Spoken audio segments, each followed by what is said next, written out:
got the quorum, good. Okay, so it's 6:01, we'll start this meeting of the regular meeting of the RPC board, and we do not have a consent agenda tonight, so we will move to, since we have our attendance, is there any changes to the agenda?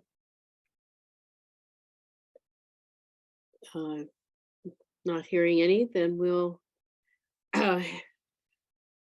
take the next item is for anyone who is here who wants to discuss something that is not on the agenda. This is your opportunity to do so.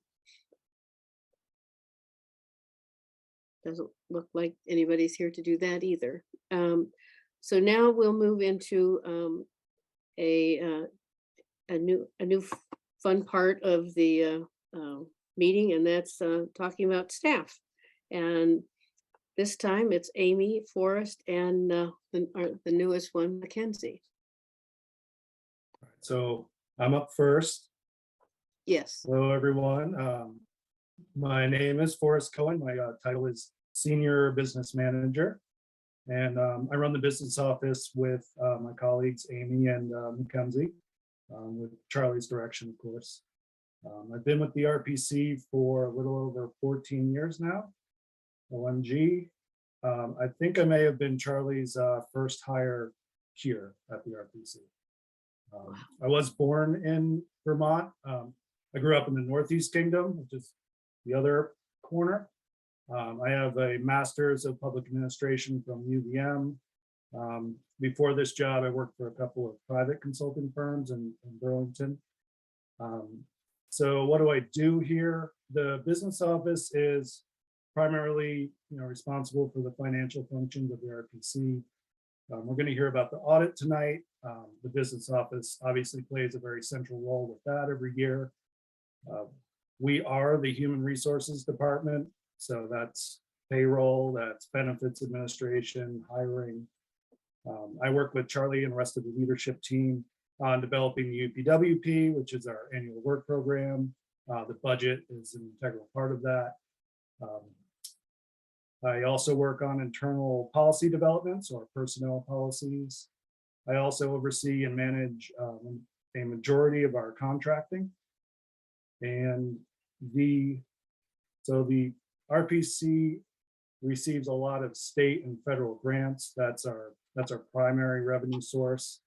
So there's a lot of grant administration that the business office does. So one of the most critical functions there is what we call the monthly billing. The monthly billing is taking all of the staff hour data, all of the consultant invoices, vendor invoices that we receive, and turning those into invoices that we send out to our grantees. And that's how we get paid, which is obviously a critical function and allows us to keep running, doing all the great planning work that we do. So I get a ton of help with all of this from Amy and now Mackenzie. So big thanks to them. And now I will let Amy do her introduction. So thanks, everybody. The next up is Amy. Thank you, Catherine. Thanks, Forrest. So yes, hi, everybody. I'm Amy, the business office manager, and I've been with the CCRPC for 4 years now. Prior to CCRPC, I was with the VSAC. I really like Winooski. Clearly, I didn't want to leave, so I'm back. My degree is in women's studies, but I've always worked with numbers in financial departments. And Forrest pointed out that the business office is responsible for many functions within the CCRPC, and my personal focus is on the processing. I process lots of transactions every day, and the work includes accounts receivables, payables. I'm in charge of payroll. I provide support for all of the monthly billings. We have 170 projects in the UPWP, I think Charlie said, in the training. So those 170 projects are something that I come across in the course of the year multiple times. I'm also responsible to prepare the monthly VTrans bill.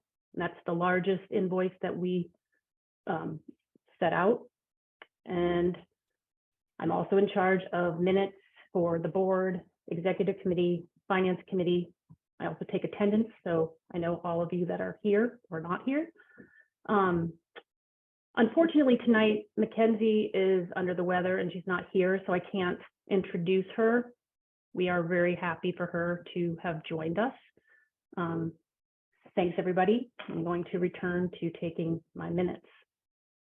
Thank you, Amy. We're sorry not to meet Mackenzie tonight because I haven't had the opportunity yet. Since there is no consent agenda, we can move on to approve the minutes of the October 19th, 2022 meeting. Move to approve with any edits. Second, Sandy. Mike. Okay. Are there any edits for the minutes? Any comments? If not, all those in favor, say aye. Aye. Aye. Aye. Oh, Aye. Aye. all right. Any abstentions? I am. Since I was not able to be here. Well, thank you very much. The minutes are accepted. Moving on, we have the opportunity to meet Fred, who has often been our discusses our audit. And so we move on to the discussion of the FY22 audit. Okay, make sure I'm coming through okay. Yes. Okay, great. So I think you all have the audit in front of you, or I think it was transmitted to you electronically at least. We met with the Executive Finance Committee a couple of weeks ago to go through the draft and to go through the report in detail. So I'll give you just a quick overview of what's here and then see if there's any general or specific questions. So as in the past, this is a multi-part document. It's an audit that's done in accordance with generally accepted auditing standards, which really is an audit for any organization. It is also an audit done in accordance with government auditing standards, which are a little bit more stringent, require specific auditors to do the work who have the right credentials and education. And it requires a report to be included that looks at your compliance with laws and regulations and internal control. So that's above what a normal audit would be of a private company or a nonprofit, unless they have a single audit. And that's the third level that it is. Because you expend more than $750,000 in federal funds, audit is also done in accordance with federal standards. It's called the Uniform Guidance. And so that adds another level, another report, and requires us to focus on specific major programs, which are your larger federal programs, and look at them in detail to make sure that you've complied with the various rules and regulations for managing those funds, and that you have a good system of internal controls over the management of those funds. So there's a second letter in the back that addresses that. The main thing in an audit is the opinion on the financial statements, and that's on page 1 of the report. And what in the second paragraph, what it tells you is that you prepare and present your financial statements in full conformance with generally accepted accounting principles for governments. So this is the same standards that would be for your cities and towns, because CCRPC is a government. There is one change in accounting this year related to leases. Basically, if there's for any leases, and this will affect any of your cities and towns as well, either as lessor or lessee, any leases greater than a year, even if title doesn't pass to you, will now be included on your balance sheets as an asset and or liability. So that's new. The theory being that if you bought something, you'd have an asset and liability. The fact that you lease it, you still have the right to use it, as long as it's a non-cancelable lease, and they've been put on. What I typically read when I go into a new town or look at another financial statement, starts on page 5 and it runs for about 8 pages, and it's called Management's Discussion and Analysis. And it's as titled, it's written by management. Our responsibility is to make sure that all the information in those 8 pages is consistent with the audited financials that follow, and they are. But it's narrative. It talks about who you are. It gives you some information about how the year ended. It gives you some information related to your budget and where you're going in the future. So really, you can get a real good understanding of what happened in that year in just reading those 8 pages.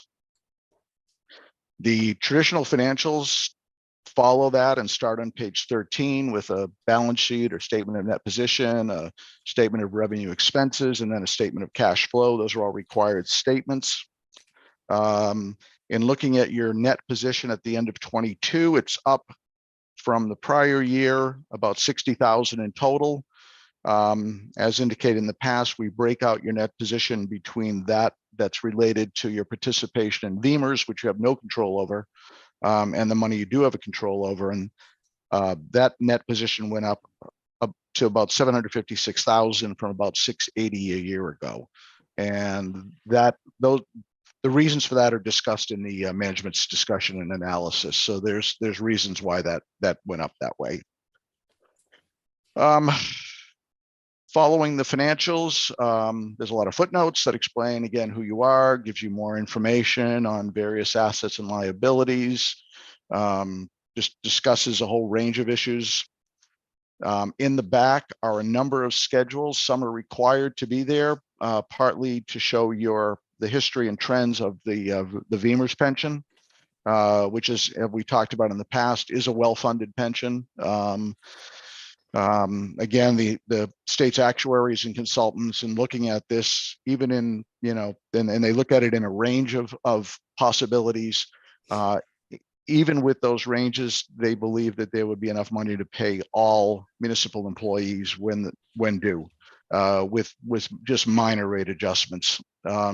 So in Vermont, that is a well-funded plan, and it's for municipalities. And the reason it's well-funded is because you pay for it.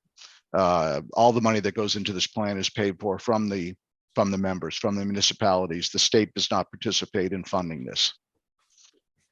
There are some required schedules related to your indirect cost. There's a calculation. You came very close this year in terms of hitting that rate. When you don't, there's a rollover that can affect future years, but you were very close this year in terms of what that rate was, in terms of what was proposed and what was used and what the actual was. And then there's a schedule that the Agency of Commerce and Community Development wants to see in there to see how their money was spent. And then the last schedule is called the Schedule of Expenditures of Federal Awards. And that's a list of every federal grant that either came indirectly through a state agency or directly from the federal government. And with their grant number, how much you spent, any money you passed through to subrecipients. And that's there to make sure that their grants are covered. So the state and the feds will look at this. This gets submitted to a federal clearinghouse. It'll be available for public inspection, but they'll make sure that the grants they submitted to you are included in the audit. And if not, but we know they are. In the back of the 2 letters I alluded to earlier, the first is a report on compliance and control at the financial statement level required by government auditing standards. The second is a report on compliance and internal control on specific grants. This year was the highway planning and construction grants, the 2205 grants. All of those were included. That makes a significant portion of your grant funding. It was about 2.7 million out of the 3.2 million. And so because it was the largest, we're required to focus on that one. And then finally in the back, the last item is a summary of auditors' results. And that's really where the grantors and the feds really will look, and it really gives them the picture of what happened. And what you'll see is that we had an unmodified opinion, as I said, on the financial statements. We had no material weaknesses, no significant deficiencies in internal control at the financial statement level, no non-compliance at the financial statement level. And then the same thing at the federal awards that were tested. We had no material weaknesses, no significant deficiencies. We were able to issue an unmodified report on compliance. So we had no findings that needed to be reported. And because you've done that for multiple years in a row, you get to be deemed a low risk auditee. And that's important. It indicates to the feds and the state that you have good systems in place to be able to manage federal funds, and you have a history of doing that. So you have to have 2 clean years in a row in order to get that designation, and you continue to have it. So I don't know that there's a lot that I've gone through. As I said, we did a lot more detail with Finance and Executive Committee, but I'm happy to answer any questions, if any.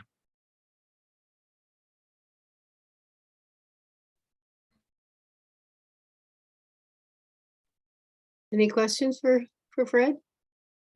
Jeff? Madam Chair, I move that the board accept the audit and compliment the staff on another clean audit. And what I said at the Finance Committee, I'll say before the whole board, is the staff is changing expectations. Because for those of you that haven't been around for 20 years, a clean audit wasn't always the case. Right, it's always nice to have a very second clean audit. All right. I'll second and also agree with Jeff on that one. The staff has been fabulous. Absolutely. All those, and is it easier to, do the raise of the hand or say aye, given the responses? Anyway, so all those in favor, let's just raise our hands so it's easier to make sure. It looks like the audit has been accepted. Well, thank you. Madam Chair, if I could, I'd also like to compliment the auditor, the vendor on this. I think it's a good, strong relationship, and they are incredibly thorough. And despite some of the GASB changes and things like that they have to defend, they do an excellent job. Thanks, Jeff. You. But I agree with you. Well, thank you, Fred. It's always a good presentation. Always look forward to it. Thank you very much for your time.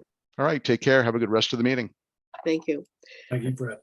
All right, next up, we have a TIP amendment, which has discussion and then an action required of it for the Winooski Burlington Main Street Bridge.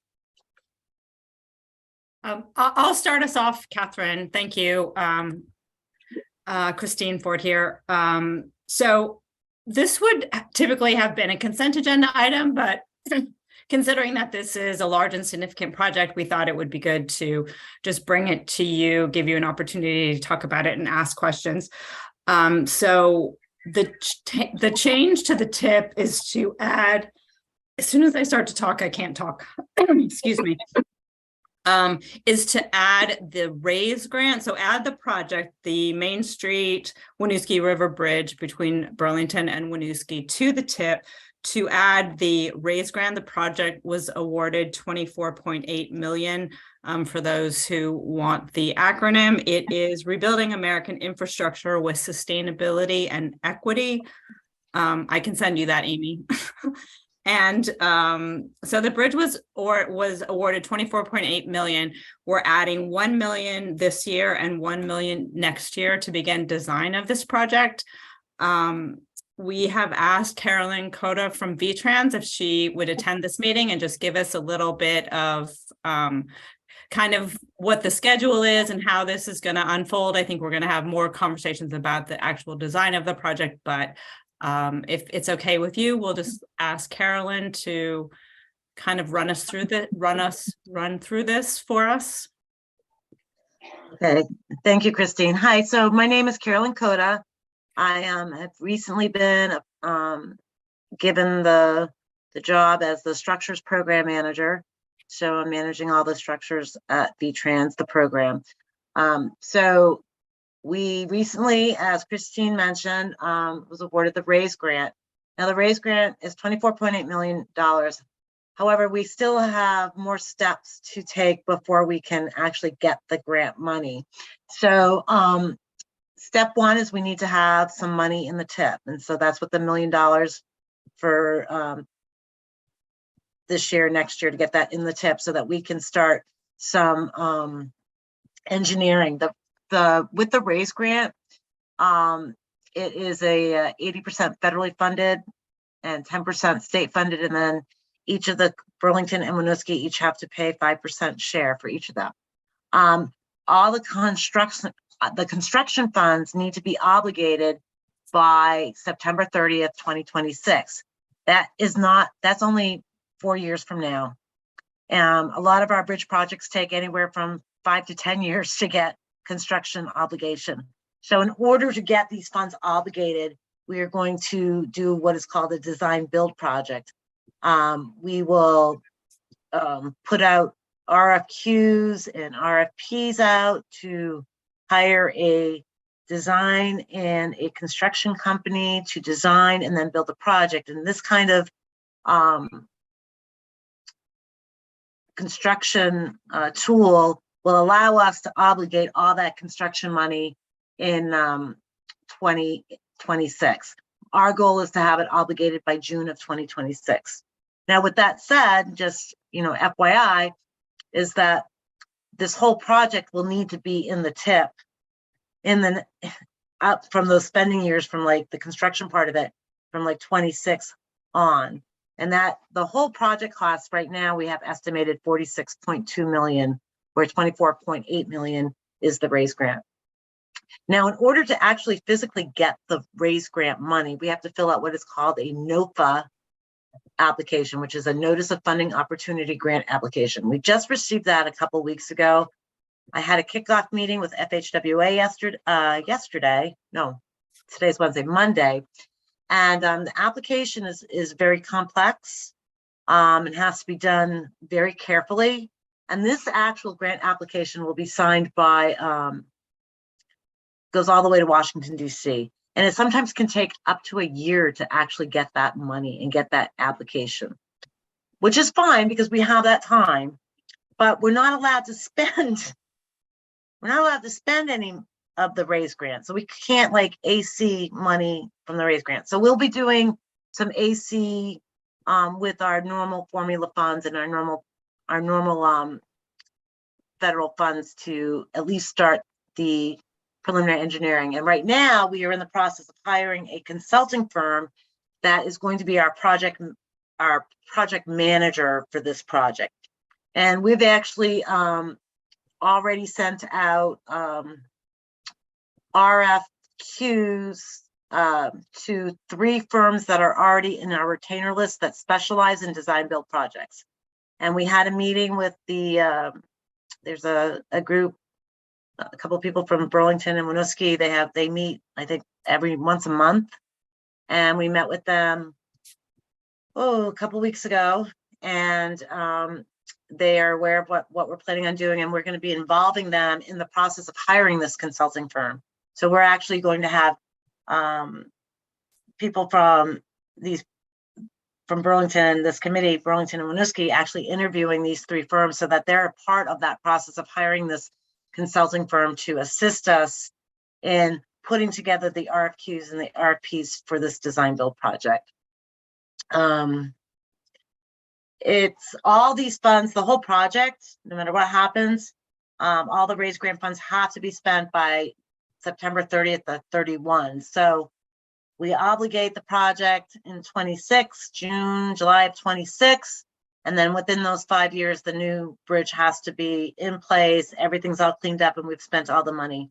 And that really, for this size project, for this bridge, this is going to be it's a tough feat. That's why we're already jumping and getting all our ducks in a row so that we can move speed ahead once we've hired this consultant firm to assist us in the RFQs and the RFPs to go forward and come up with a plan. It's a pretty exciting project. This project, the plan is to do what's called a lateral slide. It's like laterally move the bridge into place. I have no idea how we're going to do it here, but we can do it. So, and then, you know, with the traffic and the communities, and we're just going to be like, we're going to have this consulting firm that we hire. Part of the component of their team is going to have a public outreach that we're already going to start working on our public outreach with Winooski and Burlington to make sure that this bridge at the end of the day meets everyone's needs, and how we build it meets everyone's needs. So I don't know if you have any questions. I'm happy to answer them. Like I said, it's very new. We can't really do anything, you know, until we have the money in the tip and we can get those funds authorized through our other means. But I'm happy to answer any questions. And if you don't have any questions, that's great too. I don't see. Oh, Mr. O'Brien? Yeah, so Caroline and Christine, as the representative of Winooski, I just gotta say, this is fantastic. You know, the bridge has had, I mean, it functions, but we started, I'm gonna say 30 years ago, trying to figure out how to get a pedestrian, better bike and pedestrian access across the bridge. And now it's, hopefully it's coming true. So that's great. Thank you. Yeah, I just noticed that Charlie Baker just put something in the chat about the scoping study that's out there. So if you haven't had a chance to look at that, at some point you may want to. Yeah. I'd also at this point like to make a motion to approve the tip amendment. I'll second that. Yep. All those in favor, raise your hand. I think you're muted, Jeff. Did you have a question? Yeah, we're not going to have discussion. Oh, sure. I don't see Jeff. Oh, there's Jeff. Okay. Yeah, we asked if there was we asked earlier. There was. Well, His hand's up. His hand's for up. the first time ever, I've actually put my hand up.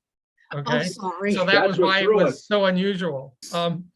Maybe it's a question for Christine. I don't know. We have in the description of the tip change something about right of way. And I was wondering, since this is an existing bridge for 90 years, does design build do something to say that we have to get additional right of way, or do we have all the right of way for the bridge? No. I think I mean, there's right of way funds are spent to clear the right of way, even if it's not acquired. So it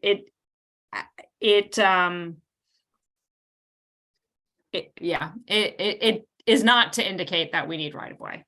Yeah. So for this particular, it just felt a little unusual for a 90-year-old bridge that we already have up. well, what might happen is depending on what we, you know, one of the things with a what we call a lateral slide of a bridge is that we have to build that bridge somewhere out, like nearby, and then bring it in. So we may need to acquire some right away in the future. I'm not sure what is actually written, Christine, but I mean, Well, even with that was design why build, that's why I was asking, does design build bring some new right of way requirement into this? no, as it doesn't opposed to bring just- it doesn't bring in a new right of requirement. It just brings in, you know, we have to assess the situation. So before we can actually obligate the construction funds, we have to have all our our NEPA document completed. That's an environmental permit. We would need to have any right of way that we would need. We would need to have already acquired that. But we'll know that as soon as we start putting some plans together, we'll know whether we need any additional right of way. And then that would be a different authorization, actually. I'm not sure how.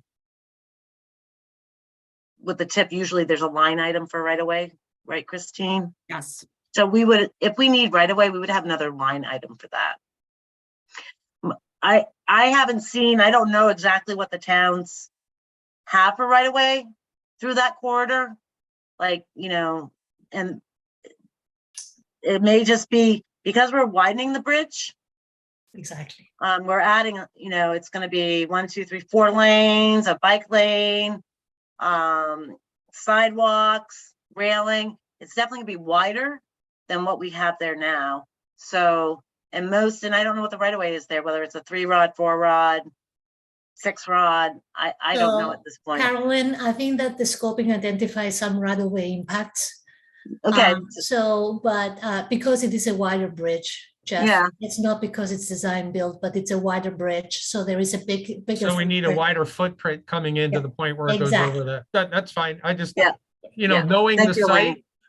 site, there didn't seem like there was a lot of opportunity Yeah. to expand the right of way. Yeah. No, there isn't. I would agree with you. Before we finish the vote, then, is there any other questions, Garrett?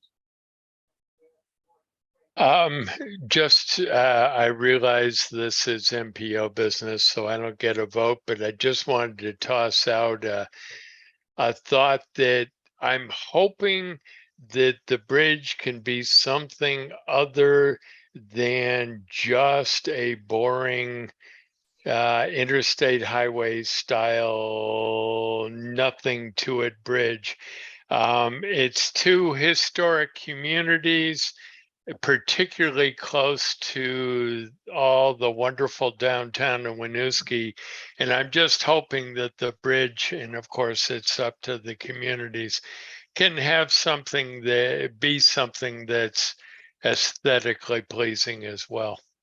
Thanks. And I agree with you, Garrett. That is why we're bringing the communities in so early in the process, so that when we come up with a concept with bridge design, that it brings the aesthetics and different things to this bridge so that it fits into the community. It will not be an interstate type bridge. There is some historic components to this whole project, and that's where the NEPA document comes into play, because it is a historic bridge. It's been deemed historic.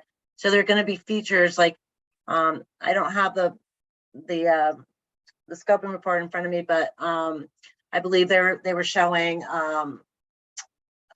concrete railing and different things that kind of go with what's there now to kind of keep that historic integrity down the road. A lot of times, a lot of the bridges that we do here in the state that are similar to the Burlington-Winooski one, where you have the concrete railing. What we do when we put in a new bridge, we do a concrete railing to kind of keep in with that historic nature of that structure. So I think that the communities, this is their opportunity to really have a say and help us design, help us, the consultant, design a bridge that is going to be something that will be there for over 100 years again.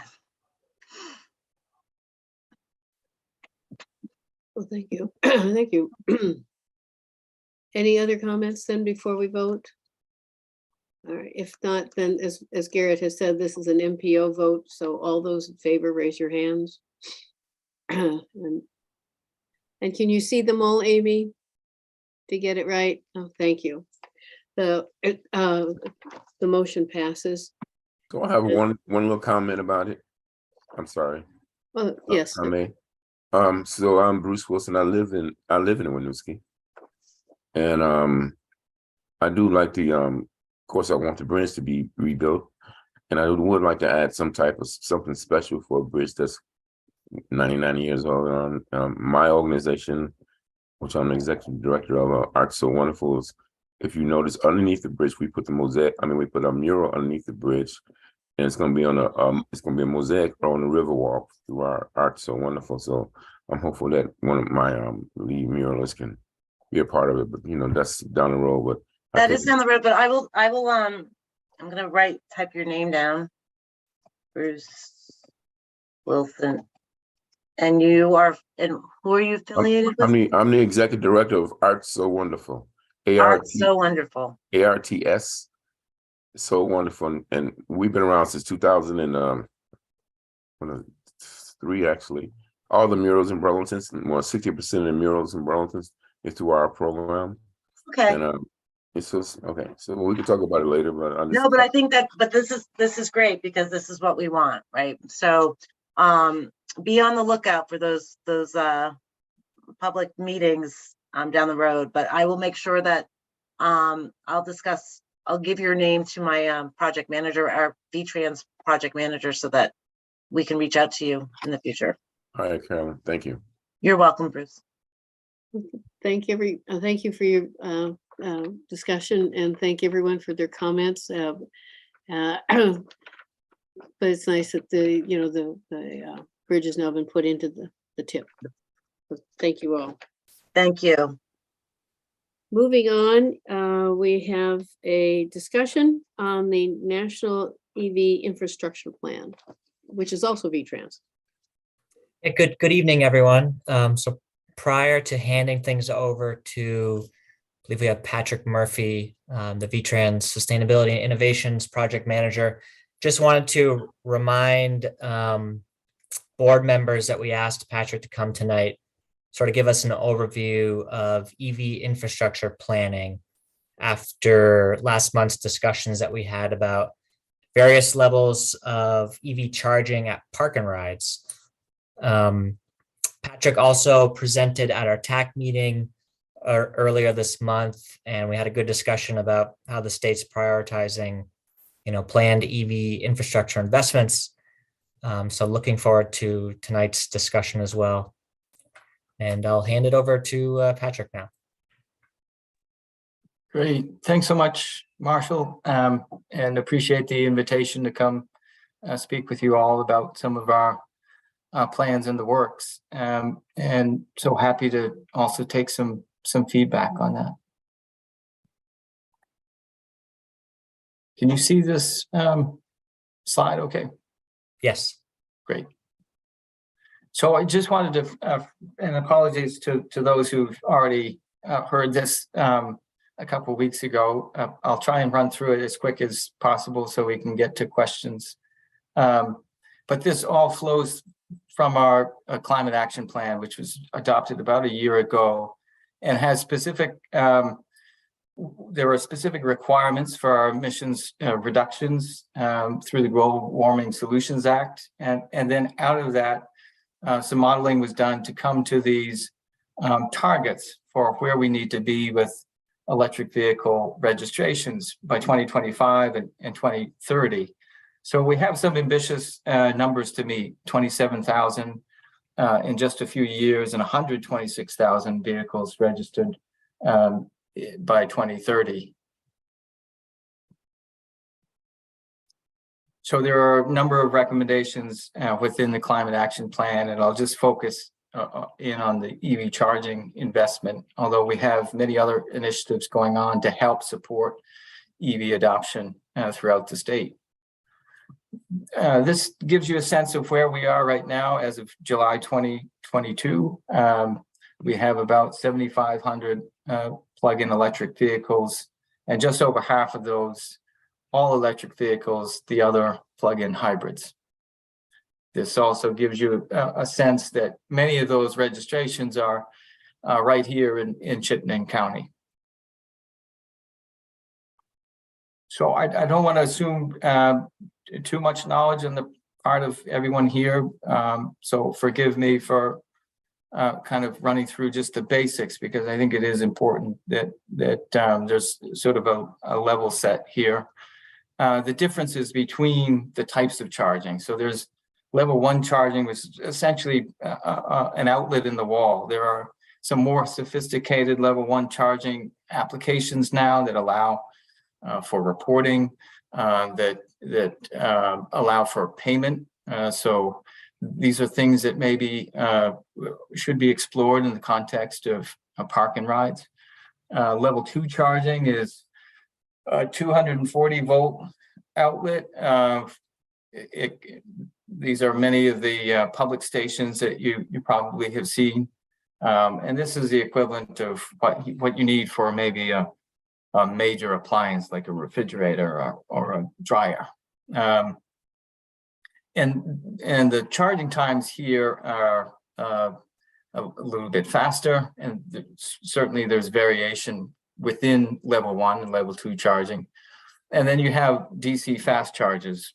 Some people refer to them as level 3 chargers. And this is where you have really fast charging. So a vehicle might be charged in as few as 30 to 40 minutes if you're starting from basically empty. This gives you a better sense, hopefully, of the time that it actually takes to go from no charge to fully charged. So obviously, there's a lot more time with the level 1, some more time with level 2. You're looking at about 6 to 8 hours maybe for many vehicles out now. And then the very fast charging that we're talking about in the context of the federal funds are these 150 kilowatt stations, which, as you can see, is about 25 minutes to charge. And this all depends upon the vehicle itself, and then also what are the conditions in which you're charging. So a colder day is going to be different and slower than an average summer day. This is a really important slide, I think, because it shows kind of what are the different applications for these different types of charging.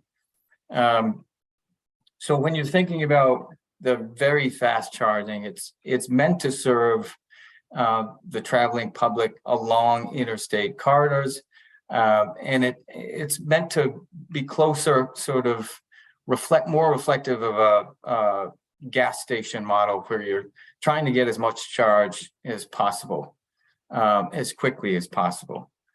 There are other ways to charge, though, of course. Most charging is expected to happen at home. 80% of the charging is expected to take place at home. That's where it's more efficient from a grid perspective. It's also where it's most cost effective from the consumer perspective.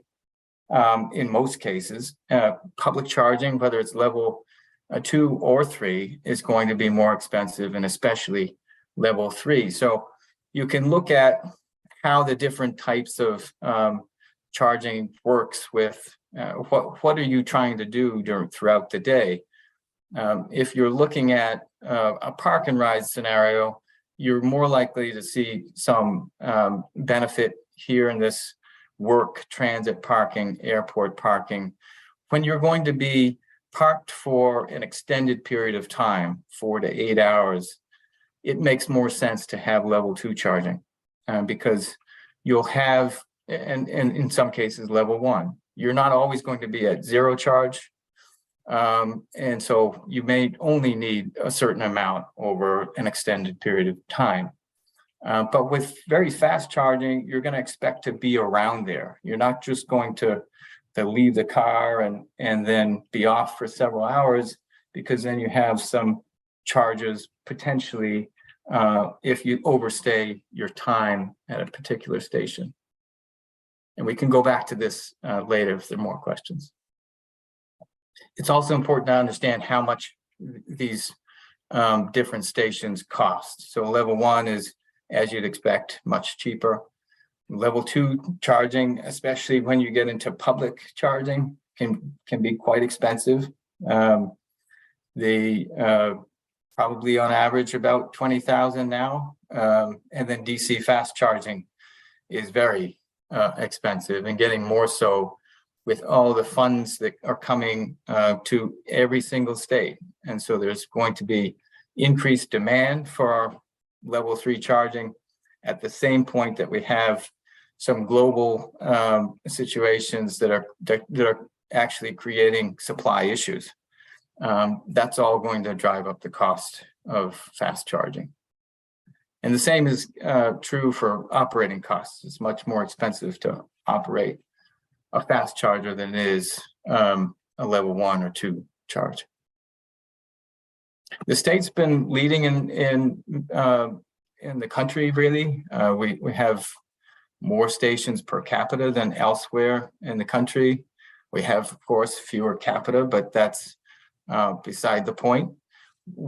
A number of the investments we've made have started back in 2014 are sort of pale in comparison now to the money that's available, both from state general funds and all of the federal funds that have been passed through the IIJA last year, and then also some potential areas for funding through the Inflation Reduction Act. We did launch a pilot last year with $1 million, which is fully subscribed, that extended home charging access to multi-unit dwellings. Because, as I said, it's really important that that people have access to home charging. It's more efficient for the grid, and it's more affordable for the people who are charging at home. This is a critical piece that we have to continue to work on. So through that pot of funding, we were able to extend home charging to more than 6,000 housing units, affordable housing units, in multiple counties, including Chittenden County. The state budget this year set aside $6.25 million for fast charging along highway corridors. $4.25 of that is expected to come from the NEVI plan, the National Electric Vehicle Infrastructure Program. And then the other $2 million is coming actually from ARPA funds that were appropriated.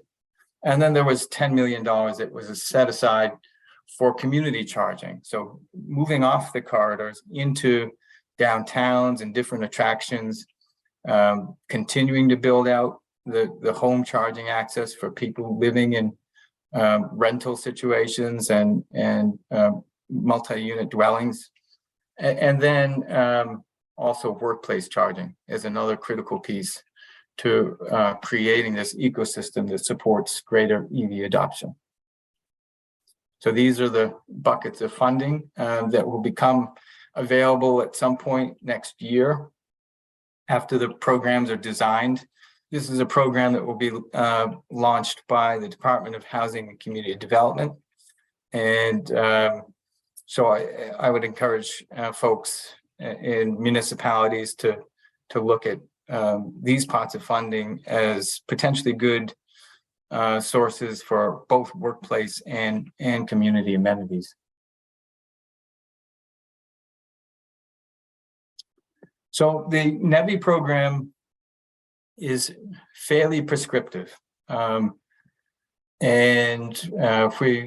Vermont's submitted a EV charging plan to the Federal Highways Administration back in July and had our plan approved in September. There was not a lot of time to do significant public outreach, and it didn't, although we did do outreach to different, all kinds of different entities that we were able to. We weren't able to do significant outreach given the time frame that we had to get the state plans in, but we do plan to do a lot more over the next year.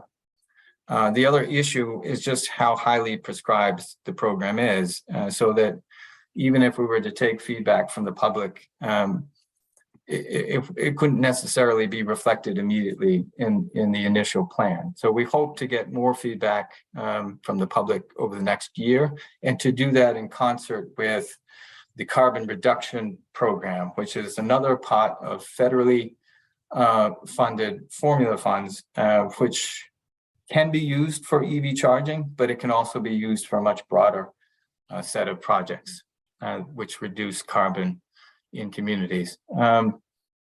So that's sort of where we are now. We still have, we're waiting on guidance for the final program rules, which include minimum standards for equipment, how there's going to be waivers from some of their requirements. And then we've yet to hear more information yet from FHWA on the different competitive grant programs that may become available soon.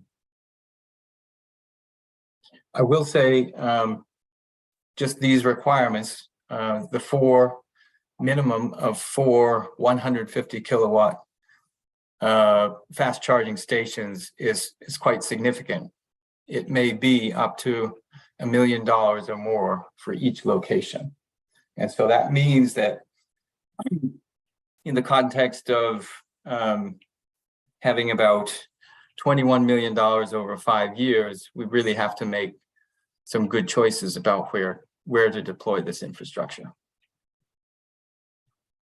So we can only deploy these along what's been designated as a alternative fuel corridor by FHWA. This it gives you a sense of where we have corridors designated, so I-89, most of I-91, and some parts of the southern state. But you know, we've got some more work to do to kind of build out more of the corridors. So we ran an analysis to figure out where we would have to locate charging according to the program rules in order to be certified as fully built out. We felt that this was important because after you're certified as fully built out by the federal government, then you have more flexibility in the use of funds. So it may be that we don't necessarily need to locate 4 chargers in a location, but we can be a little bit more strategic and reflective of what makes sense for Vermont. I would also point out the FHW guidance about where these should be located in the context of any given community, that that we need to be considering what people can access while their vehicle is charging, even though it's for a short period of time, maybe 20, 30, 40 minutes. And that includes things like community amenities, basic access to restrooms and good lighting, sheltered places, restaurants, convenience stores. Those all make for better locations because you can do a few things while you wait for the charging to be complete. So we came to those sort of 15 locations through a number of different layers in our mapping analyses, including traffic volumes as a stand-in for potential demand, travel services, employment density, the housing density, how many multifamily housing units are within a particular place. We looked at environmental justice factors and demographics of the communities in which these will be located. And, you know, then we looked at, does the site have access to 3-phase power, which is required for most applications of this level. And then the distance requirements for the program. Is it within 50 miles of the next charger and within a mile of the designated corridor? So we ran all these analyses, and that's how we got to our 15 locations. I should say that these locations are just general. What we'll do is we'll bundle some low demand sites with higher demand sites, and we'll ask EV charging providers to build out in those general vicinity, in the general vicinity of these locations. It doesn't necessarily mean that you know, that what's been designated on the map is absolutely where the EV charging stations will be located. There will have to be a process after you know, contracting is complete to be able to actually work with site owners on host site agreements, and so that's a very messy and lengthy process that will have to be run through to be able to hone in on what the specific sites are. But over the next several months, we'll be working to upgrade 6 of those locations we talked about with ARPA funds. Once the final rules from the NEVI program are known, we'll be able to issue RFPs for the further build out of the other 9 or 10 locations. And then, as I said, we'll continue to conduct the public engagement for both the NEVI and the carbon reduction programs. And that will be an iterative process. We need to submit an annual plan, and these will continue to change based on the input that we get from all kinds of folks. So I'll leave it there. I know there weren't any strong opinions about this, so, but if you do have questions, I'm happy to answer them. I have one. Bart has his hand up. Thanks. Yeah, this is Bart. Thanks so much for the presentation. I have sort of a sequence, and I'll try to keep this short. So if I understand, first, thanks so much for doing this, because I really appreciate the idea of planful thinking about charging stations. But if first a reality check. So if I understand this charging infrastructure, the funding is basically available from the electrical line on site to the vehicle, right? It's like right there. Is that correct? Yeah, so there may be different ways that that this happens. There are some eligible expenses that aren't just the EV charging station itself. So there are possibilities in more rural locations, say if there weren't three-phase power, that battery storage and renewable energy options are eligible expenses. And then upgrade work that needs to be done and make ready work will also be eligible. So what we're finding is in most places throughout Vermont, we will have to upgrade each site, and that might cost anywhere between $60,000 to $85,000, and that's going to lead into all kinds of delays based on the supply issues that we're seeing, not just with EV charging stations, but also with transformers, with switchgear and all kinds of other things. That foreshadows my broader question, which is truly about the electrical grid. So one thing, there's enough power on site from here to here, from 100 feet away or 20 feet away from to this site. If I recall correctly, previous conversations at this commission talked about elements of the Vermont electrical power grid being close to capacity already, and transitioning a large number of vehicles from gas to electricity would put pressure on the grid that can't currently be sustained and would have to result in significant infrastructure improvements to the electrical grid itself. And so that's just in the back of my mind. I don't know if you have any comments on that. Not so specific to presumably those areas along the interstate where the infrastructure tends to be more developed. But if you have any more comments about the electrical grid capacity itself in terms of supporting a significant increase in electrical vehicles. Sure. So as I showed in one of the slides, we're only at 7,500 vehicles. We need, of course, to rapidly increase those numbers. But in conversations that I've had with the Public Service Department, there isn't a concern that we're going to dramatically increase the loads such that it will begin to be an issue with our electrical grid for many number of years. And so Vermont is in a different position, for example, than some places in California and elsewhere, in terms of the demands placed on the system, particularly as people are largely charging at home. These can be kind of managed in a way so that you're not hitting your peak all the time. So there's not really a concern right now at this point. And at the same time, there's all kinds of other efforts that will be running in parallel with this to make sure that it doesn't become an issue in the future, so that there are funds out there that will help support the building of a more resilient electrical grid as well.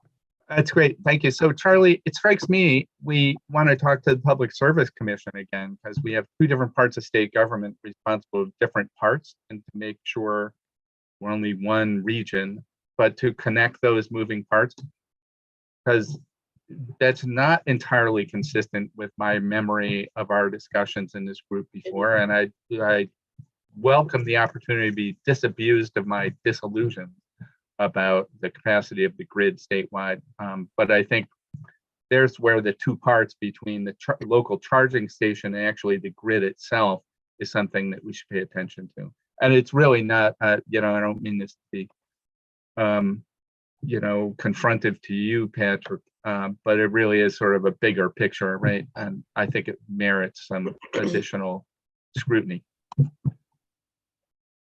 Bard, my quick response is that typically when we're looking at transmission and distribution grid constraints, that's because there is a supply issue and oversupply. It's not because there's over demand for the electricity. And there's too much renewable energy coming on the grid from distributed solar generation, for instance. And so, you know, the increased demand from DC fast charging, for instance, actually may help in some specific geographic locations. I don't know if that response helps at all. No, totally get it. I just would like to see how that's all playing out in projections into the future between generation, distribution, and demand, because it strikes me all of those things are dynamic over time. Thank you. Garrett? I'll add my thanks to what Bart said, and also presume that nobody has strong feelings on this comment was made in jest, because there's some of us who do. Number one, well, actually, the main point is I don't see that it makes any sense for the state or federal money to be spent on level 1 charging. That is truly only useful possibly at work, but mostly at home where you have long time to do the charging. A level 1 charger where sitting there for 2 hours gets you 15 miles doesn't really help anybody a whole lot. So I would really like to see the state and federal money focused wherever possible on level 3. If it's not possible, then level 2, and then leave the level 1 if towns have some money to put in some level 1 charging. That's something the towns can afford that will at least be helpful. But the part that they can't do is, you know, putting in a whole bunch of level 3, which is what people really want. They want to be able to pull in and get a reasonable amount of charge in an hour and drive away, especially if you've got a park and ride with 100 cars in it and there are 4 or 6 slots. You know, I'm not sure how that really works out. The other smaller piece is that I would hope that whenever these charging stations are put in or upgraded, that there would be some ability for charging e-bikes and e-scooters. That's generally 120 volt and not high amperage, so fairly inexpensive. But we want to encourage the use of those vehicles. Thank you. Sure. So I'd like to just respond to a couple of things there. So the federal government won't be funding any sort of level 1 charging. The state does allow potentially for level 1 charging to be funded. In our last round that I mentioned about the pilot for multi-unit dwellings, there was a desire to leave that option open in the case that site constraints may not have been able to allow for a level 2 application. There are also some, as I said, some resource constraints. So, level 1 charging is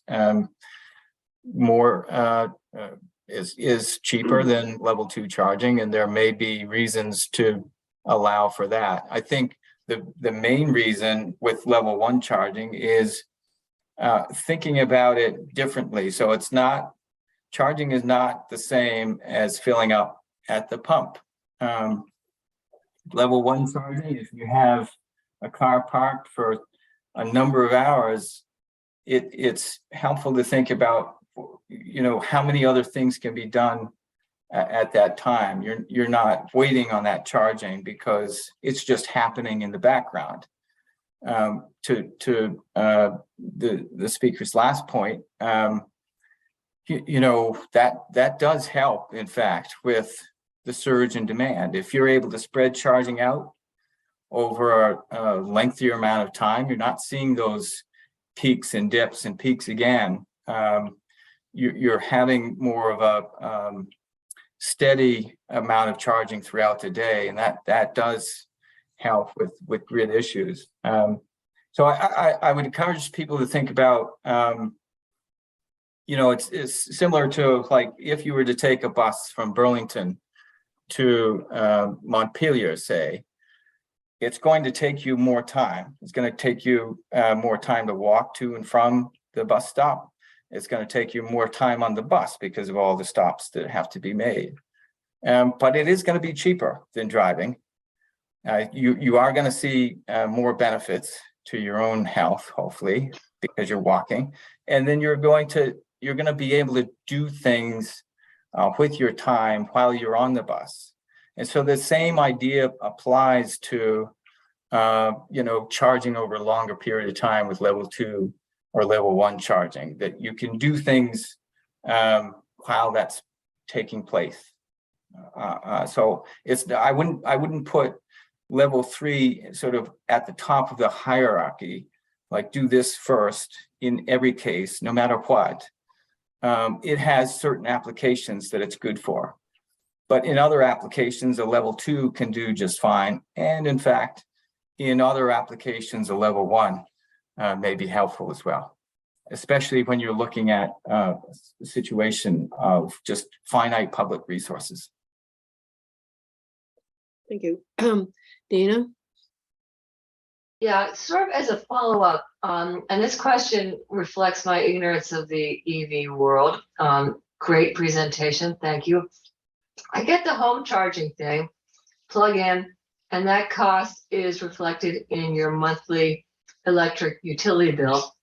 But what I don't understand is the funding for public places, the interstate, the mall, schools, the town hall. Who pays for that? I mean, I don't think you put in your credit card. How is that whole financing structure work? Is that subsidized? So the charging that the Agency of Transportation is deploying or will be deploying, and most of the charging that the Agency of Commerce and Community Development has deployed since 2014 has all been, or has mostly been, paid charging. So there are systems to be able to receive payment with a credit card or or by other means with a mobile phone app or something like that. But most applications, and now all applications, are going to be paid. So it's, there's obviously the public subsidy to install these and in part to operate these, but it is the expectation that people are paying for the electricity that's going into their vehicles, and this is paying back that initial investment. So I hope that answers the question. There's also, we have in the past, VTrans has in the past invested in just a level 1 charging at park and rides where nobody paid, and the result in some instances were not electric vehicles parking there, but campers and others. And so that's, we've sort of walked back from that. But as I said, there are applications that can help prevent that abuse by allowing for payment. And that could be a good fit in the future for park and rides. Thank you. I look forward to learning more about this world myself. Sure. Thank you. Thank you. Any other questions? Well, thank you very much for the presentation. It really was quite interesting then, and good to know for what we need to do for the future. Sure. And if anybody has follow-up questions, feel free to reach out. We're happy to take any feedback. Well, thank you again. Sure. Next on the agenda is a discussion with the action item to on the comprehensive economic development plan. So yeah, for Catherine, I think first we're going to do just a quick update on the SEDS project. And then I think we'll have some separate discussion on the regional priority project list after that. I just want to note from the outset that the regional priority project list, actual list was not in your packet. Charlie and I had a bit of a miscommunication about that list. And I have a PDF to show you folks tonight that we can center our discussion around. Charlie, do you have anything to add to that? I can't see you, so I'm assuming not. No. All right. I just wanted to provide a quick status update on the SEDS project. Regina spoke to you about our progress on this project back in July. It was supposed to be wrapping up around this time, but we've received an extension, and I'm going to talk a little bit about why. Tonight we'll just do a quick review of the West Central Vermont SEDS project and who we're partnering with to complete that project. We'll discuss why we've asked for and received the project extension, and then we'll review our revised project timeline. Just quickly, what is a SEDS? It's a strategy-driven plan for regional economic development. The USDA sets the requirements of what needs to be in a SEDS. Chittenden County currently has its own SEDS. It is a supplement 4 of the ECOS plan. This time around, we're writing a SEDS with some partners. We're writing a SEDS with the regional planning commissions and the regional development corporations in 3 other regions. So Central Vermont, the Washington County and parts of Orange County area, the Addison County, and Rutland County as well. Back in July, Regina talked about our work to date. She reviewed the key findings of the SEDS itself because we had released a first draft at that time back in early June. And she reviewed goals and actions with you and talked about how we're going to continue integrating our SEDS into the ECOS plan. And I'm going to review real quick those SEDS goals again. They're in section 4 of the draft SEDS. And so after doing, community outreach over a course of about 1.5 years, we settled on 6 key goals, and there are specific actions under each of these goals. We have a goal to attract new workers and expand labor force. We have a specific equity goal focused on ensuring that all communities are a part of our economic planning and actions within our region. We have a business development, job creation goal, or workforce development, employee retention goal, infrastructure and resilience, and a quality of life goal. The project status update itself. So we completed a first draft of the SEDS back in June. You folks should all have received an email about that SEDS and received a solicitation to provide feedback. We kept the SEDS available for feedback through late August. We ended up having about 20 to 25 people provide feedback across the 4-county area, so not a ton of feedback. Those that did provide feedback provided a lot of feedback, though. We received, I don't know, Dana, well over 150 individual comments or so, and probably 20 to 25, 10 to 15 pretty long emails. Yes. So the folks that did review the SEDS did a very thorough job. We had expected to wrap up this project at the end of September and get the SEDS prepared for adoption by all our boards this fall, or at the latest, really early winter. But instead, our partners and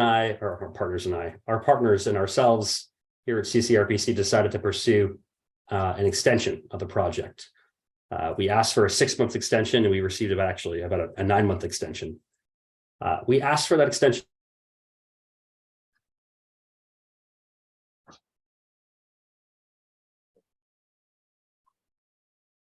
Frozen?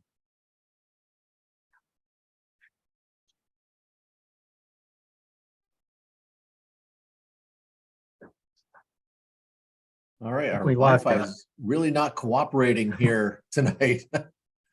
So apologies. At least there Yeah, I was think- nothing you did, Charlie. Well, it happened earlier in the training session too, when I was presenting. Let me, I will see. Well, I don't know that Taylor had a lot more to do on the SEDS, but yeah, who's probably going to come out and come back in. So yeah, Catherine, I don't know if you want to wait for that, or I can start on the equity update. Yeah, you want to reboot just to do the project? Yeah, sorry. Sorry, he just popped into my office. So he'll come back in to review the project priority list. Catherine, do you want me to move on to the equity? Well, topic? actually, yeah, well, he takes care of that because we have, you know, it's better for him to finish the SEDS and then talk about his priority list. So you might as well start the equity update because that's also a discussion. And then at the end of that, we have an action item to appoint members to the Equity Advisory Committee. Yep. Yeah, so in your packet, you have the summary of the October 27th Equity Advisory Committee meeting. And I should really start off this conversation by introducing one of our new staff, Ann Nelson Stoner, who I see at the bottom of my screen. I don't know where she is on your screen, but please say hi and introduce yourself to the group, Ann Nelson. Oops. Muted. We are having all kinds of technology issues. Can you guys hear me now? Yeah. Okay. Yeah, all kinds of tech issues tonight, huh? Hi, everybody. My name's Ann Nelson. I'm thrilled to be in this position. I'm from Charlottesville, Virginia. I went to grad school there for urban planning, studied equitable community engagement, and moved up here in August. And yeah, I'm thrilled to be working with everybody and get into some more equity work moving forward. Yeah, so and just for clarity's sake, Ann Nelson is kind of two first names. I think as she said when she first interviewed with us, she's from the South. So two first names, we'll have to get used to that. So Ann Nelson is what she goes by. And I'm really, and the fact that she moved up here right at the same time that we were trying to hire was just great. A great coincidence, and we were very fortunate to find her. So thank you for joining us, Ann Nelson. And actually, I think she attended this Equity Advisory Committee even before she officially started working. So she kind of jumped right in with both feet. And Dana already has a question. Dana. Dana, yeah. I just wanted to backtrack a little bit on Taylor's presentation on the SEDS. Yeah, we're going to come back to it. Okay, fine. I'm sorry. That's okay. Sorry, I was just trying to buy. This is me singing and dancing while Taylor pulls up his stuff. Okay, I just had some comments on the equity part of the SEDS, but we can go back to that. Yeah, we'll finish that. Yes. Yep. So I'll at least. Oh, all right. We're back to that. Taylor, you want to? You tell me. Sorry. Yeah, that's fine. I just introduced Ann Nelson. We'll go back to the SEDS work. That sounds good. Sorry, Whatever. folks. I'm in the office on a hardwired connection, and I've been booted twice from this meeting already, so I'm not sure what's up. I'm not sure how far I got before I froze. You were starting to talk about staff turnover or why you had asked for an extension. Got it. Thank you, Catherine. So extension requests. There was substantial staff turnover at a lot of our partners. Central Vermont RPC lost their executive director and had lost other staff previously in the spring. Regina obviously left our organization. There was staff turnover at GBIC, and there was staff turnover at Rutland RPC. And so, you know, a lot of the sub parts of the SEDS had been delegated to a lot of our partners, and we were having trouble kind of putting the entire SEDS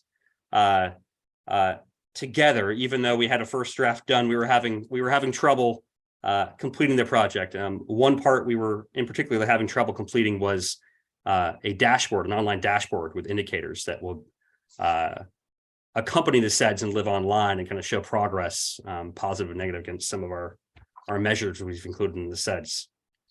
So we needed some additional time. Some additional coordination with some of our boards was also needed. Some of our boards didn't really look at that draft SEDS in depth until August instead of June and July. There was some concern, particularly around some language related to Act 250 in the draft SEDS that we're working through with our partners. So we needed some more time to have that discussion. And lastly, a major component of the SEDS was to do outreach with underrepresented communities. And we had always planned to do that with a consultant guiding us. And we had a lot of difficulty contracting with a consultant to help us with that work. We actually took a year longer to find a consultant to help us with that work than we originally anticipated. Luckily, we were able to secure a contract with Vermont Professionals of Color Network, but that wasn't until April of 2022. And so their specific outreach effort needed to take some time to complete and was not completed in time to release that first SEDS, draft SEDS in June. And so we felt like fully incorporating their work and their recommendations from their outreach efforts. We wanted to make sure that we did that in a sufficient manner. And we wanted to allow the general public to provide feedback on the recommendations that they came up with that'll be included in the second draft. Any questions on our extension request and the reasons why we asked for it?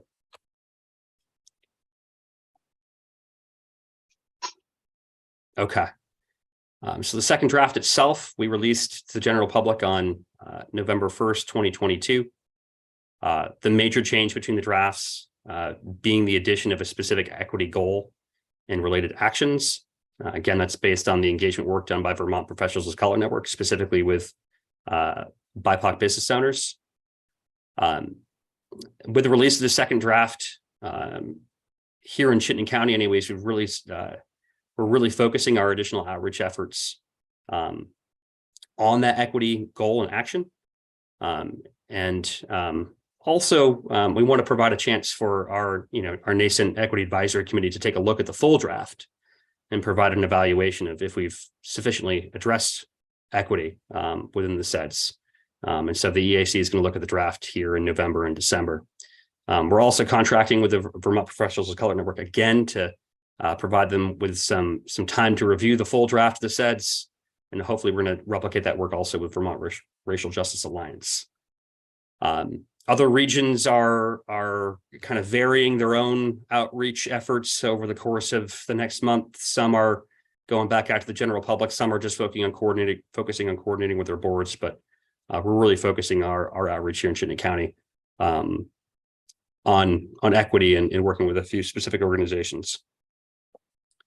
In terms of our revised timeline, we're going to complete our outreach efforts here in mid-December. We hope to incorporate or review those comments we've received from the general public with our partners in early to mid-January 2023. We hope to complete edits to this second draft by February 2023, and then hopefully have this SEDS to you to adopt in March 2023.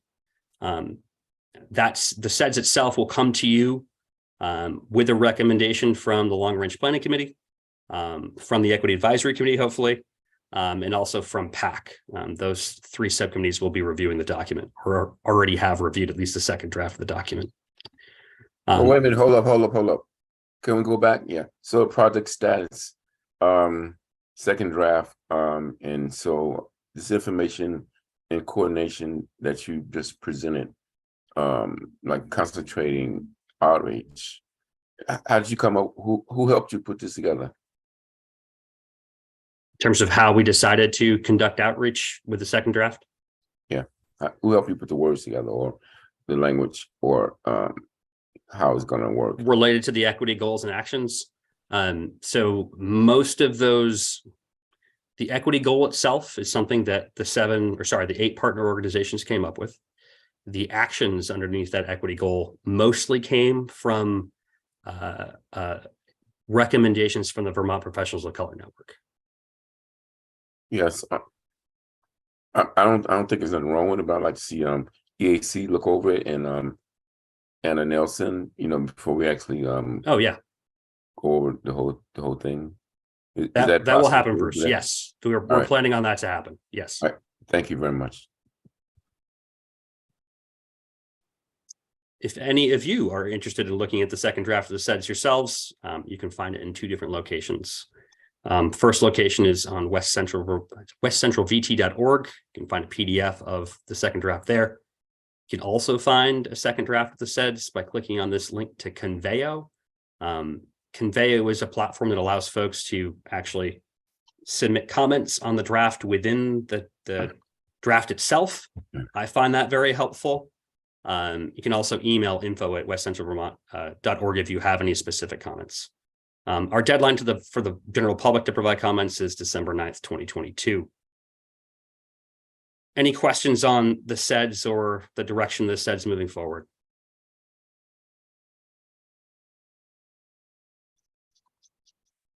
Okay. Sorry, Catherine. Dana, did you have something you wanted to add in there, or did I Taylor cover? know, I didn't know if we were gonna get Taylor back, and he just said everything I was going to say except better. About that. The one thing I will say is that it does, we are trying to move through this. If we need to take another month or something, I think we can do that. But so I think I'll try to, be respectful as we go through the review process. And yes, Bruce, I'm hoping that we can get at least some of the EAC members to take a look at it soon. So I think we're working on getting an email out to the Equity Advisory Committee tomorrow. Related to the SEDS, one of the actions of the SEDS or the draft SEDS is that the SEDS partners are going to support and annually update regional priority project lists. Charlie, this is where I'm going to hand it off to you to explain a bit about the regional priority project list themselves, and I can bring up the project list. So you may remember this from last year. So the Department of Economic Development has been requiring the regional development corporations, in our case, the Greater Burlington Industrial Corporation, GBIC, to develop a list of priority economic development projects. And they came up with a scoring rubric. Our staff and GBIC staff reviewed these.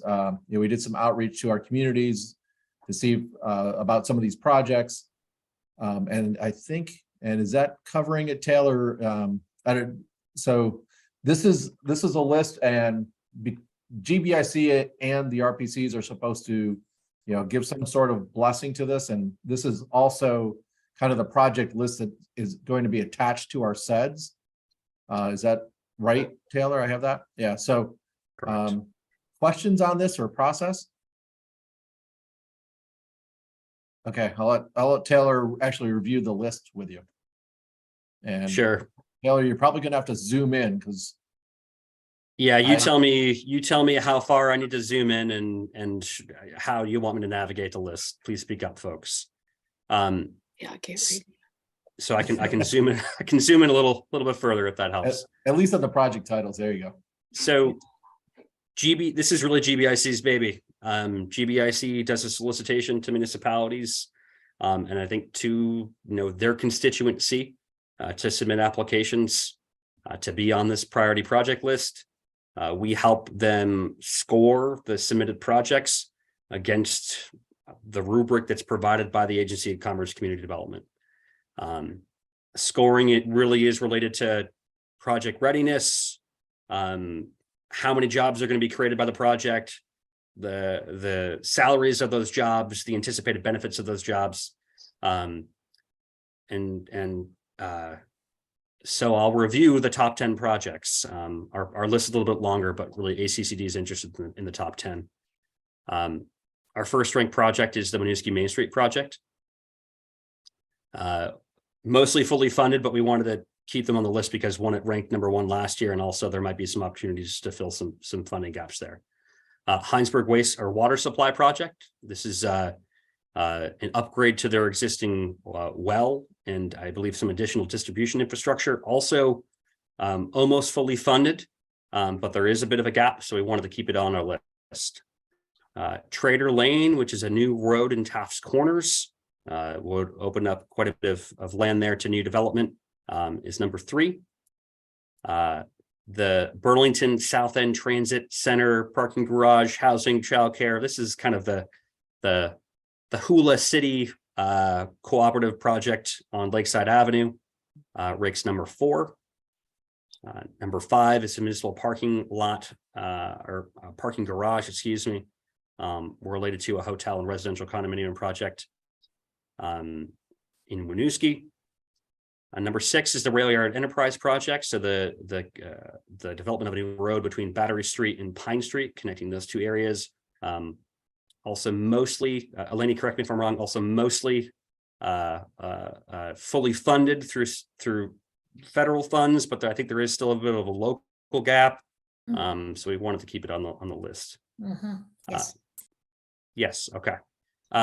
Number 7 is up at Bolton Valley Resort, a wastewater project. It's to upgrade the existing wastewater system, which right now does not have any redundancy within it. And which is a major concern of the resort. I believe I'm at number 8 or number 9?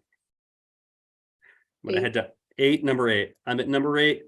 And that's the Essex, I should say really Essex Junction train station, not Essex train station, in the city of Essex Junction, upgrading the Amtrak station. Number 9 is community wastewater project in Westford. Again, almost fully funded, but there is a gap in funding. And then 10, actually, we have a tie between the community sailing center and some improvements to they'd like to install a new pier and install some new infrastructure to ease actually putting boats into the water. And that's tied with redevelopment of the existing VFW site on South Winooski Avenue of Burlington, tearing down that building and building a new mixed-use building, commercial in the first story that'll house some nonprofits, and then housing above, some of which will be dedicated to veterans housing. There are a few other projects that were submitted that did not make the top 10 list. Richmond Sewer Extension. Bartle, I can talk to you about why if you'd like. Multi-generational recreational center in Colchester. A new building for petroglyphs in Burlington. Perkins Pier redevelopment, and also some improvements to the Essex experience in Essex Center. Dana, go ahead. Ooh, you're on mute. I'm just curious about the ranking process. How did you rank these in terms of priorities? How did that process happen? GBIC staff and CCRPC staff sat down and reviewed the criteria provided by ACCD and scored the projects based on those criteria. Dana, that's really what happened. Yeah, can you zoom in a little bit, Taylor, to the just the criteria so we have a sense of what that criteria, and there's some quantitative scales attached to each of these. It's the purpose of the project itself, the project timeline, obviously, favoring those projects that are essentially shovel ready versus those that are not, the experience of the principal itself, regional need for the project cost, and if there's funding gaps identified. And then we get into job creation. How many jobs is the project going to create according to the applicant? What are the quality of the benefits packages? And what are the quality of the wages compared to the region? And that provides us with a total score. Great, thanks. Are there any other questions for Taylor on this, the rankings and the process? There could So be we many. are running with about but 25 I minutes. think, Yeah, and I think we'd welcome any comments about how to improve this process. It always feels a little clunky to us. A lot of these projects we have been involved with at some level. You know, we might have worked with the town on some planning efforts or things. Yeah,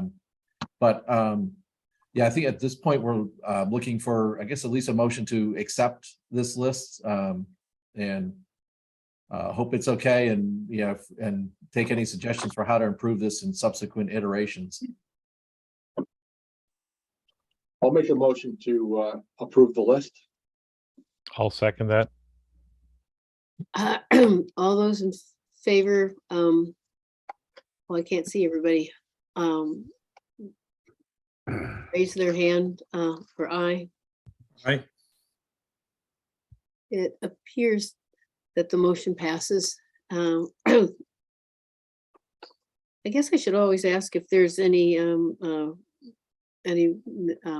no's Always good. Yeah. on this one. Can I Any just ask opposition? one more question, Catherine? Sure. Um, I saw Garrett had his hand up too, so yeah, certainly we- if you have more questions. Charlie, do we update this list every year? Yeah. Okay, it would, maybe there should be like a little working group at the RPC to understand what GBIC is doing and what our partners are doing, so that this doesn't come as a once in a year, spring it on us type of thing, because I mean, I wasn't prepared to say no to anything, but Yeah. I would want to go back to my community and say, why haven't we put something on this list? Yeah. You know, and that kind of thing, or tried to get something on the list, because I noticed that my community, which is Shelburne now, folks, not Essex, didn't have any projects on the list. Yeah. So maybe if we kind of put a reminder at the September board meeting or something, and have kind of look at it for the couple months. Yeah, because we look at it with GBIC, you typically in October. Yeah, isn't there two sets though that we have project lists for, or don't we have one for our own Chittenden County one? Well, yeah, our current SEDS is just for Chittenden County. And really these projects are probably a subset of what was on that list. And then hopefully sometime, early next year, we'll have this new multi-county SEDS that we're part of. And these lists will be part of that as well. I just remember the first time we did a SEDS for Chittenden County and the feeding frenzy that happened around getting the projects on the list. It took us a while to weed that list out. Yeah. And it's hard to react as board members with everything baked in. Yep. Without understanding. I mean, I understand Dana's question. It was a good one. It's always good to be somewhat inclusive on something that's as important as this, because this gives us the opportunity for EDA funding for projects that we don't ordinarily get through the MPO or transportation process. And sometimes the communities need a little bit of nudging to get their thought processes going on these things. Yeah, fair enough. And the other funding source that's going on right now, Jeff, that the Department of Economic Development is using this for within Vermont, is that the legislature gave them some number of millions. You may be more familiar with it than I am, but they've got $20-something million to invest in economic development. We just finished the CIP COVID grant program, and now we're going on to part 2. So there's so many things that are happening now between the COVID money, SEDS money, MPO, RPC stuff, that the normal thing for a member, and I mean, I've been around this maybe longer than a lot of people on the board, and my head's spinning.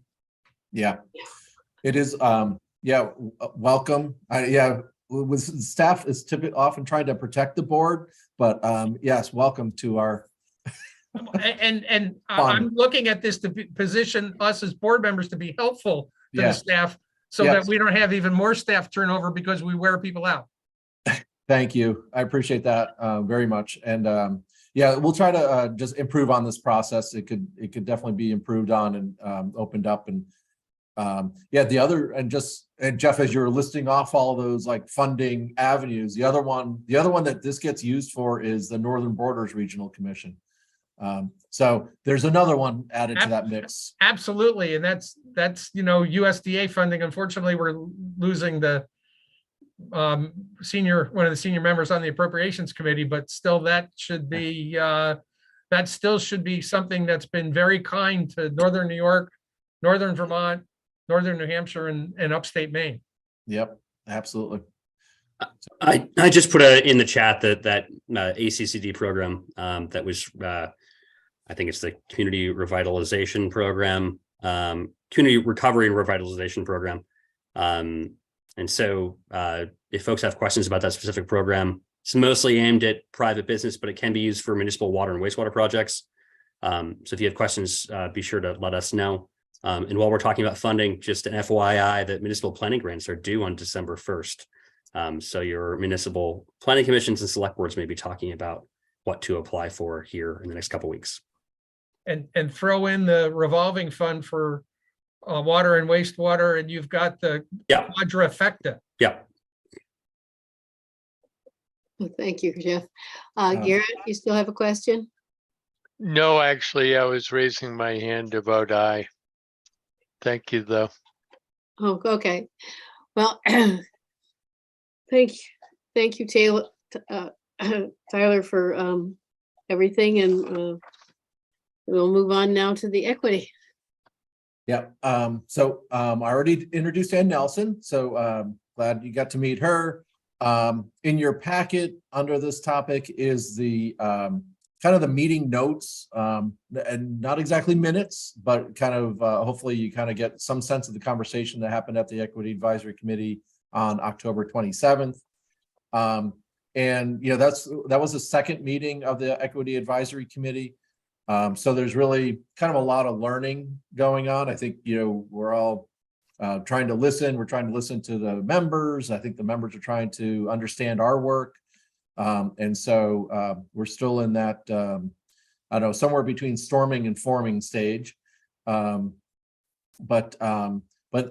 the conversations have been good. A lot of open communications going on. And the other thing I'll say about Ann Nelson is she's been taking all the notes, or she's assembled all of the ideas from the last year and a half of conversations, and started to kind of like meld that into some sort of work plan, or action list. It's got a lot of things on it right now, so we'll kind of be trying to vet that. And there's work we need to do internally as an organization, and then there's just relationship building in the community, and that's a very broad summary of kind of internal, external, but there's a lot more detail. So I guess I'll just end my commentary here of saying, stay tuned. There's more coming, but right now, the action item in front of you. Well, actually, let me pause for a second and see if Ann Nelson or Emma, I don't know if Brian's here as staff people, or any of the board members that are on the EAC, Jackie, Bruce, Mike, want to chime in with anything else to summarize where we are right now.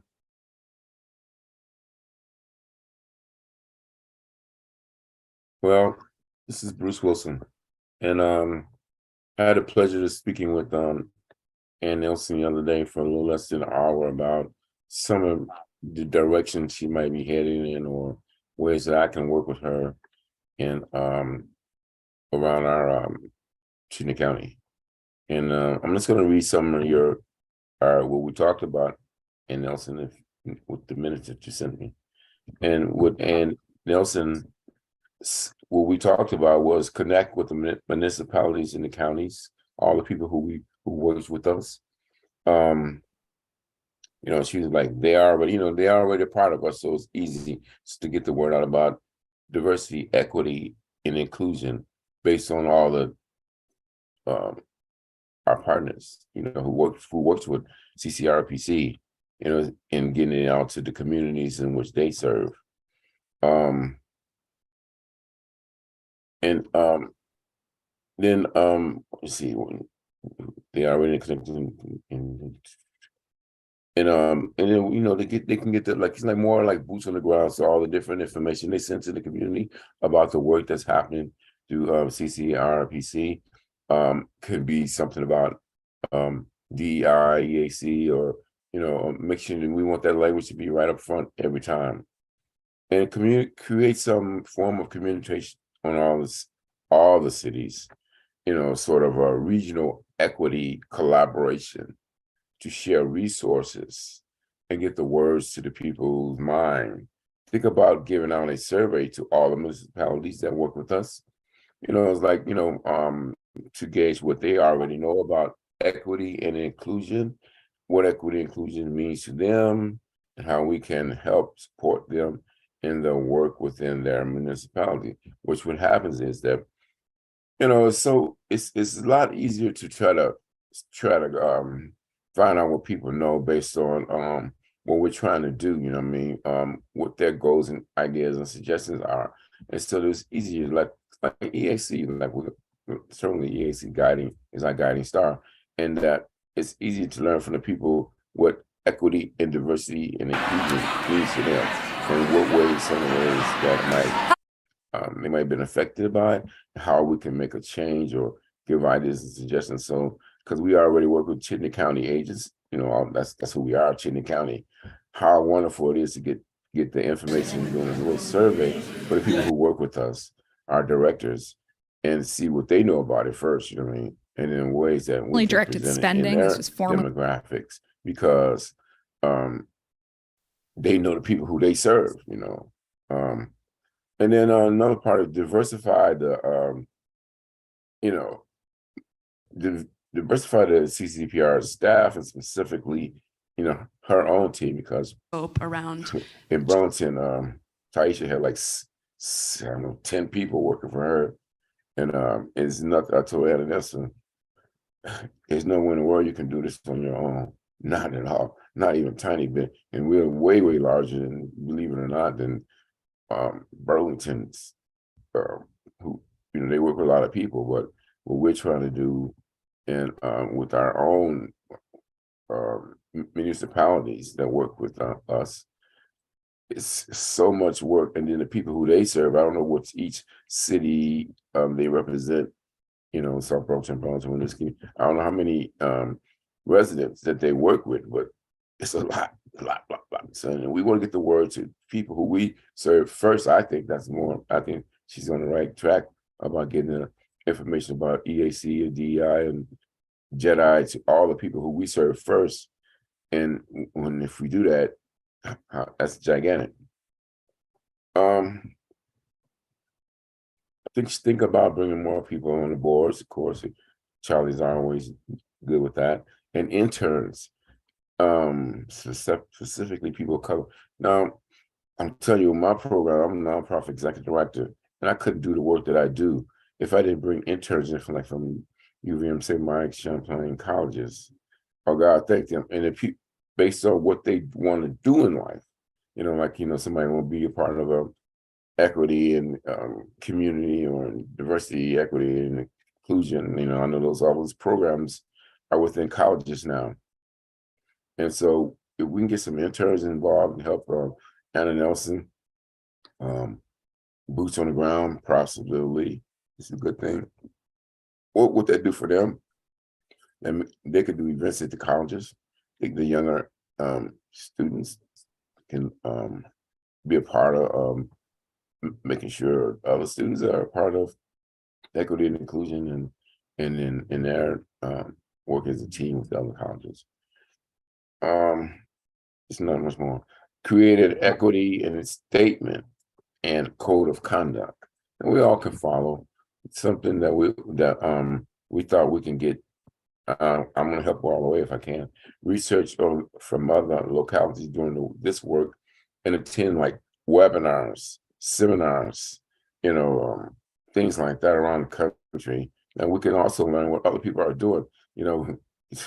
It's so much easier to cut and paste this work that, with other people who put in thousands of dollars to already learn, they brought in consultants, they brought in all kind of things, and it's so much easier. So Anna Nelson or any of us can sit behind, like we're doing now, having a big Zoom meeting, and learn ways that we think can help us. One word can help us.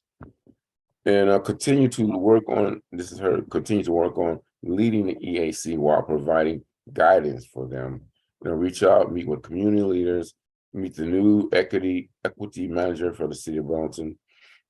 She's already reached out to me and wanted to meet with me and talk about, I guess, what her goals and objectives are. So I asked Ann Nelson to go with me to once I meet with her. We meet with the Erin McGuire. She's the equity director for the city of Essex in the school district. So there you go. That's what we talked about. Yeah, thank you, Bruce. So yeah, that gave you a little flavor, and that's not the entirety of the list that Ann Nelson has. So we're gonna, I think for her sanity and her sake, yeah, thank you, Bruce. But we'll have to just kind of stage this, right? We're gonna have to eat the elephant one bite at a time. I'm hoping the equity committee can dig into that equity statement and code of conduct. That does feel like a critical thing to me too, to get going on that. And hopefully take a look at the SEDS document over the next couple months as short-term items. And then I think we're going to probably spend the next year really getting to know each other and trying to make progress on these issues. So I think that was, you made me think of something else, but I lost it already. So there's a lot to do there. I guess I'll just summarize it that way. And the first thing we have to do, though, is actually formally appoint the Equity Advisory Committee members. We did talk about this at our executive committee meeting. The volunteers that we have are more numerous than we had. We were talking in previous discussion thinking, oh, there'd probably be at least 6 or 8 community members that would like to be part of our Equity Advisory Committee. I didn't do the final count here. Emma, do you know, is it 14? Something like that. So, the great news. Oh, I'm sorry, Brad. Oh, sorry, that was an inadvertent chirp in there. But oh, Brad, were you trying to say something? No. Okay. So anyway, we brought this list to the executive committee. There were a couple names that had volunteered that we missed before that meeting, so we added them to the list. And we're asking for action to formally appoint these members as the Equity Advisory Committee going forward. And I expect the membership will evolve some over the coming months. But we wanted to kind of start here and just kind of keep working on it. So I'll make a motion to approve the list of members of the EAC. I'll second that. All those in favor say, just raise your hands for aye. Oh gosh, I'm frozen. You can't see that I raised my hand. We can hear you. Okay. The motion passes, and we now have an official Equity Advisory Committee with a lot of community input, which is great, absolutely great. So thank everybody who has, agreed to do the hard work that this will be coming up. Next is the legislative breakfast priorities. Yeah, and I'm very conscious of the hour. We're getting close to 8 p.m. and I don't want to keep you until 9 because that feels like cruel and unusual punishment when we started at 5. So this is, as you can tell, this is a draft kind of building on the presentation we did last year. And you'll see just some notes in here in red and also highlighted in yellow from our conversation at the executive committee. If you could take a spin through this, if you've had a chance to look at it, I included the whole presentation in the packet. If you have any other suggestions, if you could feed that to me or one of the executive committee members before our December executive committee, which is on, December, how about if I say by the end of this month, November 30th, I'll try to incorporate those for the next executive committee meeting. And I don't know if there's any quick feedback that people want to offer, but I don't want to make we could spend a long time on this. Well, I do think, you're on the right track with workforce. I want to reinforce that with the child care, because I know South Burlington did a poll of its residents for how to use the ARPA funds, as we talked about. I think Taylor was mentioning, in the upcoming weeks, folks will be asked to put that stuff to work. And the two things that the residents came up with was, number one, child care, and then number two, sewer and water. I mean, these are big things for getting the work done. So I think they're timely. I hope the legislature is going to be paying attention to it. And I'll send you something I got, which is helpful for tips on childcare that municipalities can do and implement that will improve it, because it's a big deal. Yeah, thank you. Thank you. Yeah, absolutely. Any other comments that are quick?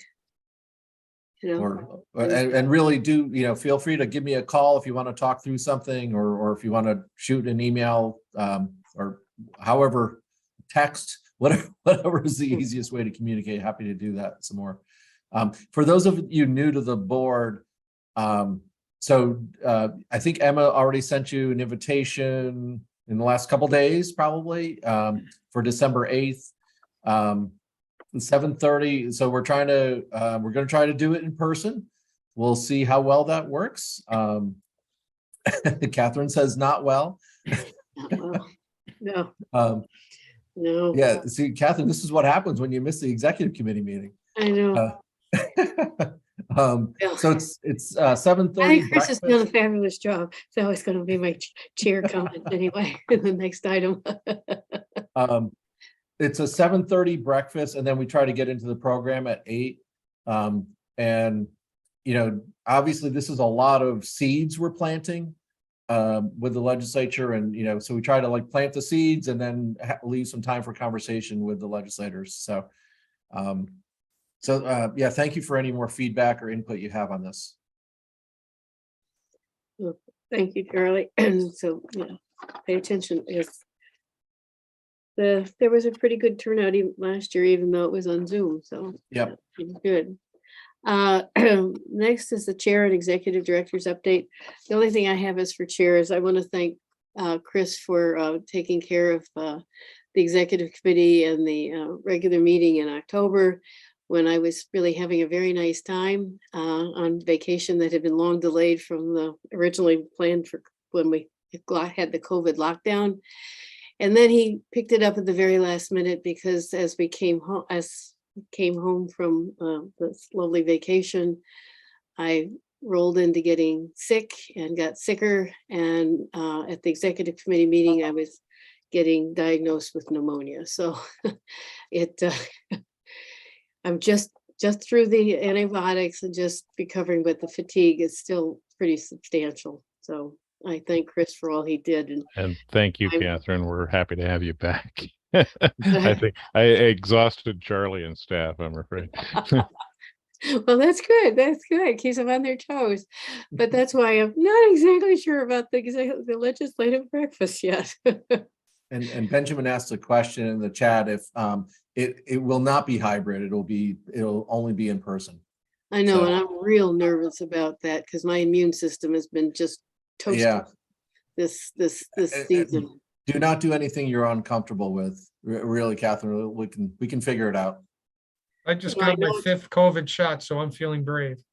Oh, I felt great too, because we were totally COVIDed to the max, including the bivalent when we were traveling. Yeah. I came home, the air quality of Naples wasn't quite so good, and so I had a little scratch, and I thought my voice went the next day when we had a meeting to hire a new planner. Just picked up one of those European variants. Well, I wish it was, but turns out, wasn't even thinking pneumonia. Yeah, it wasn't COVID. She just got some other virus. No, I mean, geez. Get your flu shots too, folks. Absolutely. I'm so, actually, as my husband said, I was really quite sick. If I hadn't had the Prevnar 13 several years ago, I probably would have been in the hospital. So it was get just hit hard. And I haven't been sick in a decade. I mean, that's the weird thing. And I've been sick twice this year now. So They also can vaccinate you against 28 forms of pneumonia. yeah, yeah. The next one, that's really a good one, you know, because there are more variants now that they can put on a shot. So anyway, folks, get your flu shot.